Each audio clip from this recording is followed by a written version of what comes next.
भक्तों, सनातन हिंदू धर्म में तुलसी के पौधे का महत्व सबसे अधिक है। इसकी सबसे पहले पूजा भगवान विष्णु जी ने की थी। श्री हरि कहते हैं, जिस प्रकार देवी लक्ष्मी से वैकुंठ को ऐश्वर्य प्राप्त है, उसी प्रकार बैकुंठ में तुलसी के कारण ही पवित्रता प्राप्त है। पृथ्वीलोक पर जिस स्थान पर भी तुलसी का पौधा होगा, उस स्थान पर कभी बुराई का वास नहीं होगा। ऐसा स्थान सबसे अधिक पवित्र होगा। इसी कारण से हमें हमारे घर में तुलसी का पौधा अवश्य ही लगाना चाहिए। तुलसी के पास दीपक जलाने से क्या होता है, आइए जानते हैं इस प्राचीन महान कथा के माध्यम से, जो भगवान श्री कृष्ण ने देवी सत्यभामा को सुनाई है। दोस्तों, एक समय की बात है। देवी सत्यभामा भगवान श्री कृष्ण के पास आकर उनसे पूछने लगी, हे स्वामी, आपने मुझे तुलसी के पौधे को जल देने का महात्मा सुना दिया है, लेकिन तुलसी के पास दीपक जलाने का क्या महत्व है? रोज शाम को तुलसी के पास दीपक क्यों जलाया जाता है? इससे मनुष्य को कौन सा फल प्राप्त होता है? तुलसी के पास दीपक जलाने की विधि क्या है, तथा दीपक लगाते समय कौन से मंत्र का उच्चारण करना चाहिए? कृपया आप मुझे विस्तार से बताइए। भगवान श्री कृष्ण कहते हैं, हे देवी, आज तुमने समस्त संसार के कल्याण की भावना से बहुत ही उत्तम प्रश्न किया है। तुम्हारे इस प्रश्न का उत्तर देने से पूर्व मैं तुम्हें एक प्राचीन इतिहास सुनाता हूं, जिससे तुम्हें तुम्हारे सभी प्रश्नों के उत्तर मिल जाएंगे। लेकिन दोस्तों, अगर आप भी चाहते हैं कि आपके ऊपर और आपके पूरे परिवार के ऊपर माता लक्ष्मी का आशीर्वाद सदैव बना रहे, तो इस वीडियो को एक लाइक करें और आपके अपने चैनल को सब्सक्राइब करें और कमेंट बॉक्स में जय माता लक्ष्मी लिखना ना भूलें। शाम के समय तुलसी के पास दीपक जलाने से जो पुण्य मिलता है, उसी का वर्णन मैं इस कथा में करूंगा। इसलिए इस कथा को ध्यान से सुनो। इसे सुनने मात्र से ही 100 वर्षों तक तुलसी के पास दीपक जलाने का फल मिलता है। देवी सत्यभामा ने भगवान श्री कृष्ण से कहा, हे प्रभु, मैं इस कथा को सुनने के लिए बहुत उत्सुक हूं। कृपया इसे मुझे सुनाइए। मैं इसे पूरे ध्यान से सुनूंगी। तब भगवान श्री कृष्ण ने देवी सत्यभामा को कथा सुनानी शुरू की। उन्होंने कहा, हे देवी, यह बात प्राचीन काल की है। दक्षिण दिशा में तुंगभद्रा नाम की एक विशाल और पवित्र नदी बहती है। उसी नदी के किनारे हरिहरपुर नाम का एक अत्यंत सुंदर नगर बसा हुआ था। उस नगर में हरिदीक्षित नाम के एक ब्राह्मण रहते थे। वे बहुत ही गुणवान, चरित्रवान और धर्मपरायण व्यक्ति थे। वेदों और शास्त्रों के मार्ग पर चलने वाले थे और उन्होंने समस्त शास्त्रों का अध्ययन कर रखा था। हरिदीक्षित की पत्नी का नाम लोकचारा कहकर पुकारते थे। उसका स्वभाव उसके नाम के अनुरूप ही था। वह हमेशा अपने पति का अपमान करती रहती थी, पति को बुरी तरह ताने देती और उसे दुख पहुंचाती थी। वह अपने पति के लिए कभी भी खाना नहीं बनाती थी और ना ही उसके साथ स्नेह से पेश आती थी। उसने अपने पति के साथ कभी प्रेम पूर्वक व्यवहार नहीं किया। जब भी पति के मित्र या परिवार के लोग घर आते, वह उन्हें अपमानित करके भगा देती थी। वह स्त्री स्वयं गलत संगति में रहती थी और हमेशा काम वासना में डूबी रहती थी। उसका मन अपने पति से हटकर पराये पुरुषों में लगा रहता था और वह अन्य व्यभिचारी स्त्रियों के साथ घूमती रहती थी। उसने कभी अपने पति से प्रेम पूर्वक बात नहीं की, किंतु पराये सुंदर पुरुषों के संग बैठकर बातें करती थी। पराये पुरुषों को मोहित करने के लिए सज-धज कर गांव में घूमने जाया करती थी। कभी वह वन में किसी वृक्ष के नीचे खड़ी रहकर सुंदर पुरुषों की राह देखती और किसी दुष्ट पुरुष को मोहित करके उसके संग भोग विलास किया करती थी। एक दिन हरिदीक्षित ने अपनी पत्नी से कहा, हे भद्रे, तुम्हारा यह आचरण उचित नहीं है। इस प्रकार से पाप करने पर तुम्हारा अहित ही होगा। इसीलिए तुम अभी से यह सब बुरे काम करना छोड़ दो। तुम्हारे इस प्रकार के व्यवहार से मुझे बड़ा दुख हो रहा है।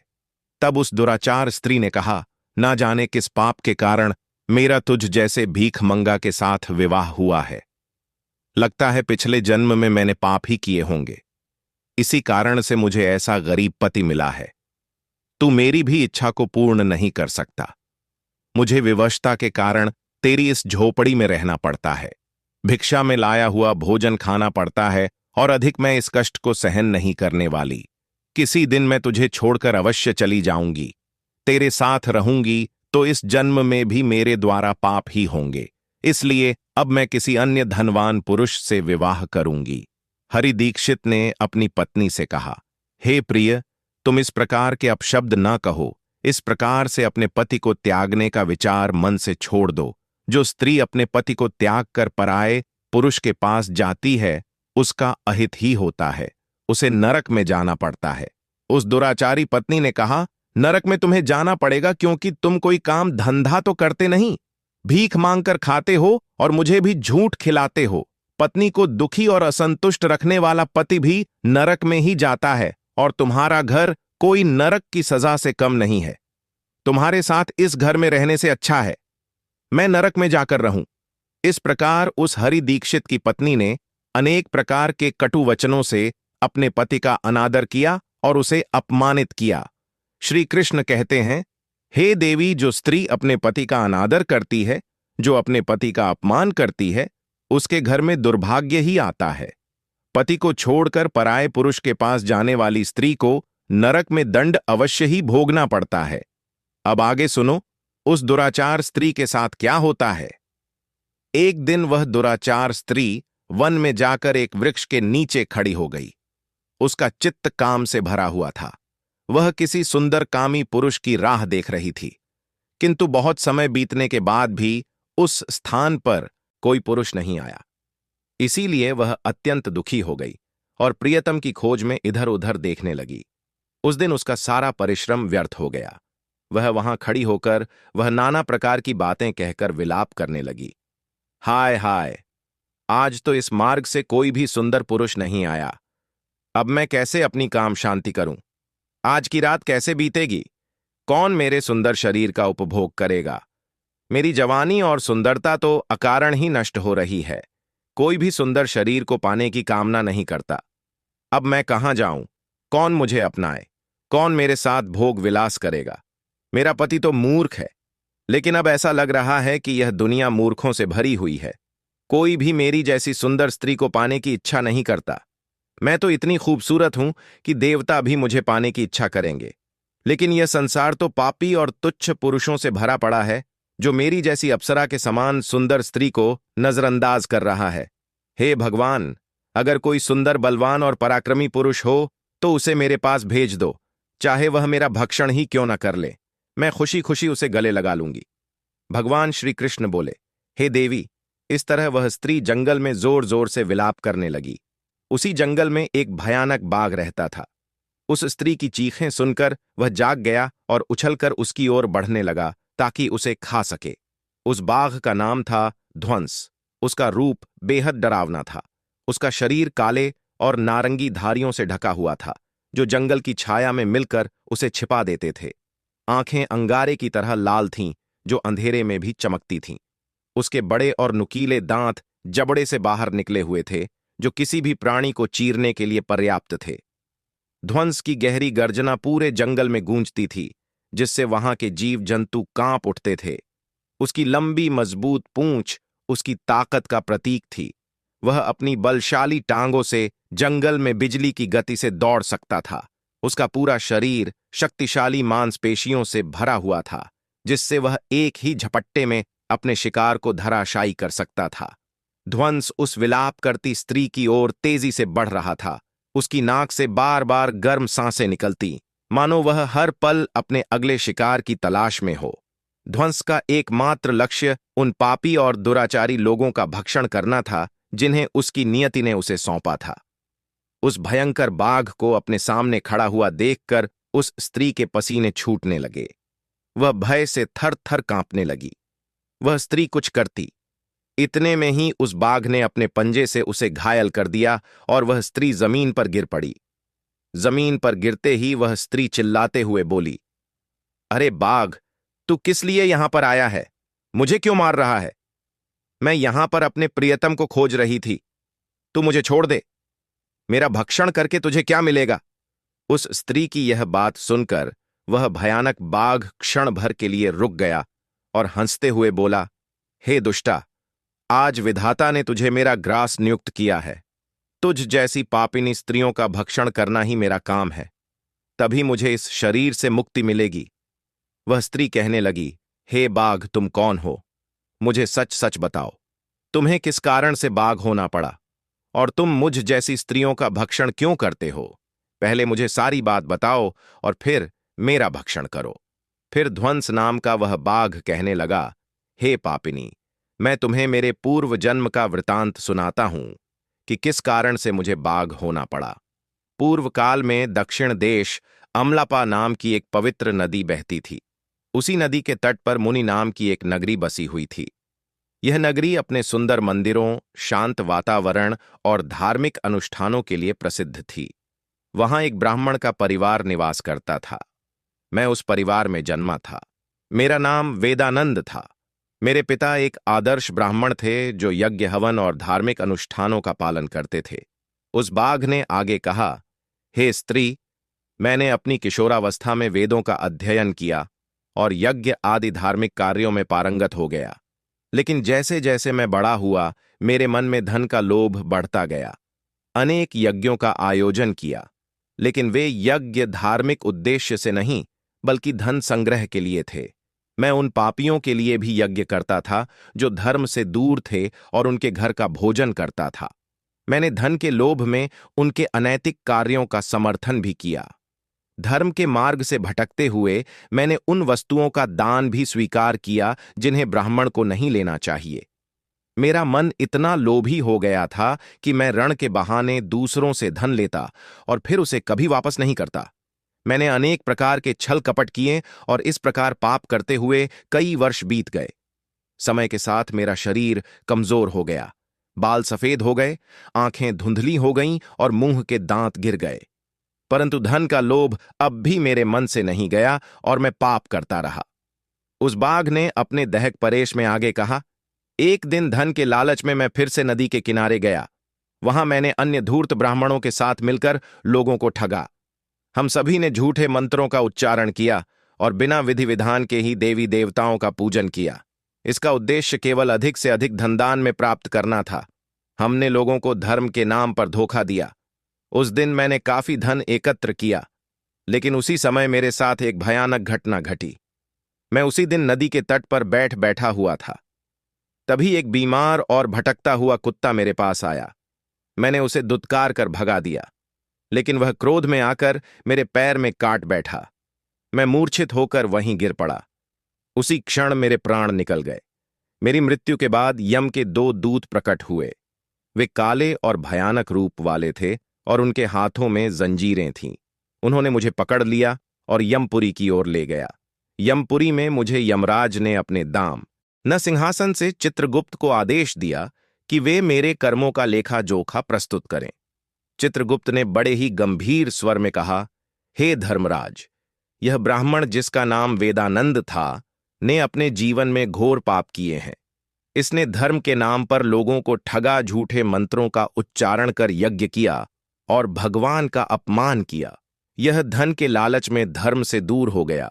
इसने कभी भी धर्म का पालन नहीं किया, इसीलिए यह पापी ब्राह्मण नरक जाने के योग्य है। फिर यमराज ने अपने दूतों को आदेश दिया, इस पापी को नरक की अग्नि में डाल दो, ये वहां जाकर अपने कर्मों का फल भोगे। इसके बाद मुझे नरक की भयंकर अग्नि में डाल दिया गया। वर्षों तक मैंने वहां की यातनाएं सहन की। मेरी आत्मा को भयंकर पीड़ा सहनी पड़ी। अनेक वर्षों की सजा के बाद मेरे पापों के कारण मुझे बाघ का शरीर प्राप्त हुआ और मैं इस दुर्गम वन में निवास करने लगा।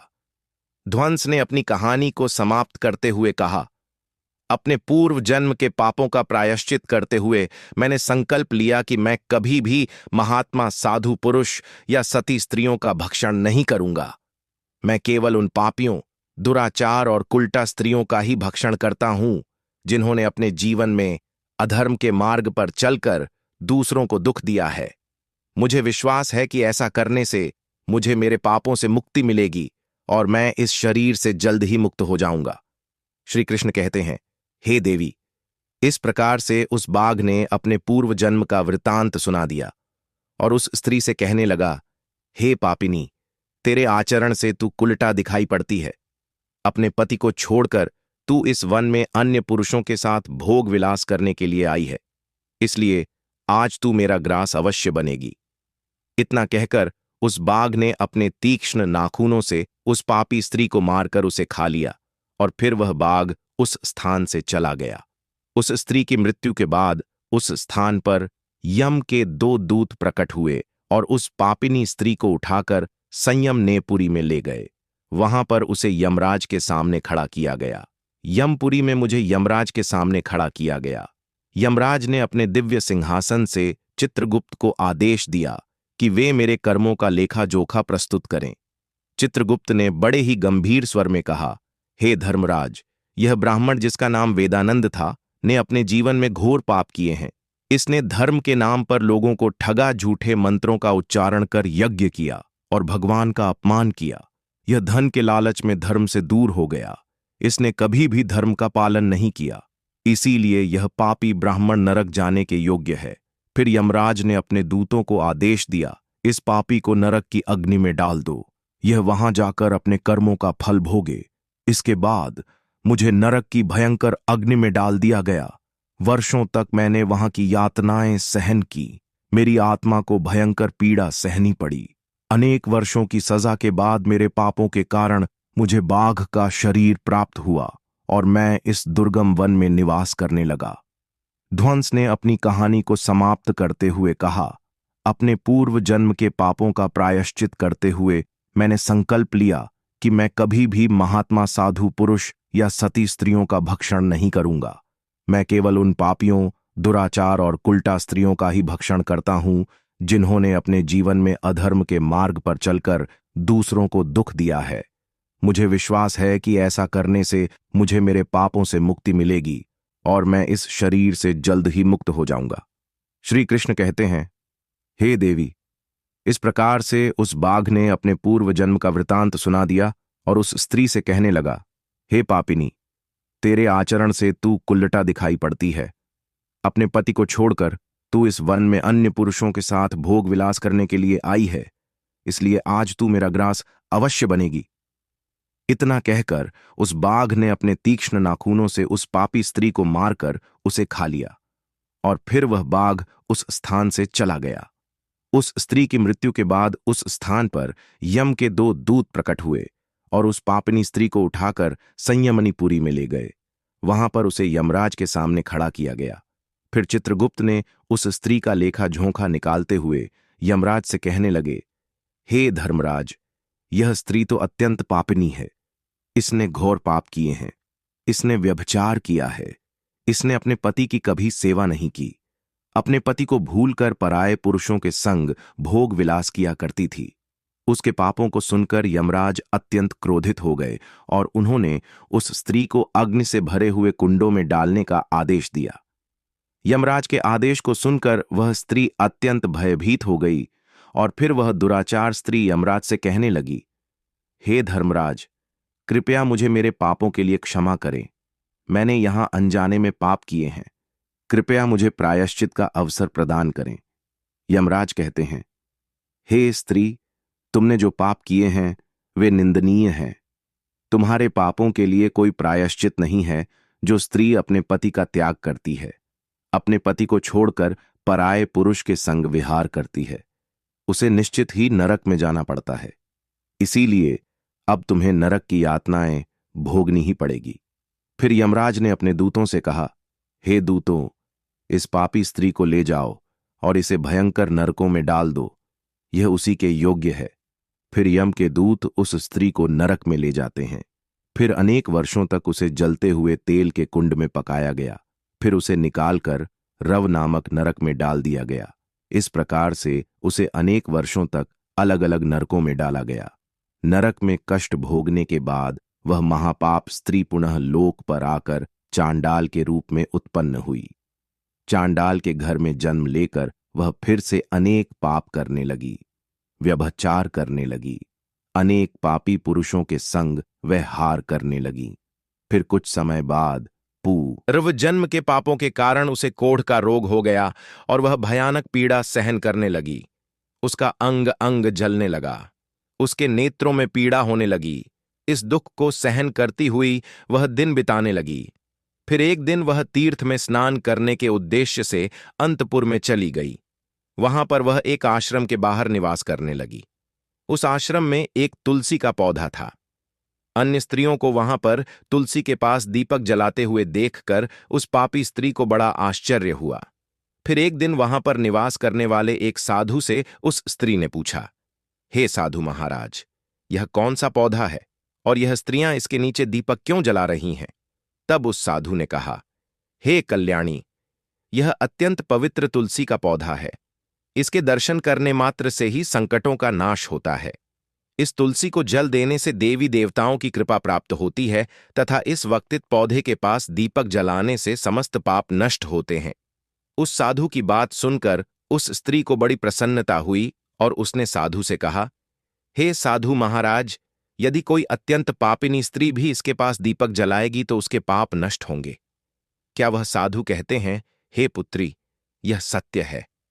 यदि किसी स्त्री ने घोर पाप भी किए हो तब भी उसके पाप नष्ट होते हैं। उसके सभी जन्मों के पाप भी तुलसी के पास दीपक जलाने से नष्ट होते हैं। किंतु हे पुत्री, तुम कौन हो और किस कारण से यह प्रश्न पूछ रही हो? वह स्त्री कहती है, हे साधु महाराज, मैं महापापिनी हूं। मैंने व्यभिचार किया है तथा अनेक प्रकार के पाप किए हैं। मेरे पापों के कारण ही मेरी ऐसी दुर्दशा हुई है। कृपया मुझे पापों से मुक्ति का उपाय बताइए। साधु कहते हैं, हे पुत्री, अब से तुम नित्य इस तुलसी के पास दीपक जलाओ। तुम्हारे समस्त पाप और दोष समाप्त हो जाएंगे। उस साधु की बात सुनकर उस पापी स्त्री ने भी वही किया। उसने तुलसी के पौधे के पास एक दीपक जला दिया। इस प्रकार से वह स्त्री नित्य उसी स्थान पर तुलसी के पास दीपक जलाने लगी। फिर एक दिन वह स्त्री शाम के समय तुलसी के पास दीपक जलाने लगी तो उसी समय उसका हृदय फटने से उसकी मृत्यु हो गई और वह वहीं जमीन पर पड़ी रही। फिर यमराज के दो दूत उस स्त्री को यमलोक ले जाने के लिए उस स्थान पर प्रकट हुए। जैसे ही यम के दूत उस पापी स्त्री को पाश में बांधकर ले जाने लगे, भगवान विष्णु के दो पार्षद उस स्थान पर प्रकट हुए। वे दिव्य पार्षद अत्यंत तेजस्वी और दिव्य आभा से युक्त थे। उनके शरीर से स्वर्णिम प्रकाश की किरणें निकल रही थीं जो चारों ओर का अंधकार दूर कर देती थीं। उनका रूप इतना मोहक और दिव्य था कि उन्हें देखकर किसी का भी मन श्रद्धा से भर जाता। उनके चेहरे पर शांत मुस्कान थी जो अपार करुणा और दया का प्रतीक थी। उनके वस्त्र रत्नजित और रेशमी थे जो नीले और सुनहरे रंग में चमक रहे थे, मानो स्वयं वैकुंठ का सौंदर्य उनके व्यक्तित्व में समाया हो। उनके कानों में सुनहरे कुंडल झूल रहे थे जिनसे दिव्य संगीत की ध्वनि प्रतीत होती थी।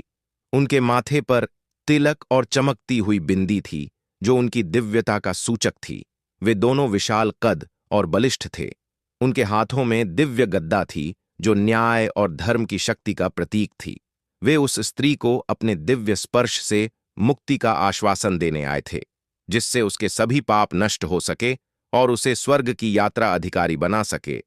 उन पार्षदों ने यमराज के दूतों को रोक लिया और कहने लगे, हे यमदूतों, इस स्त्री को तुम छोड़ दो।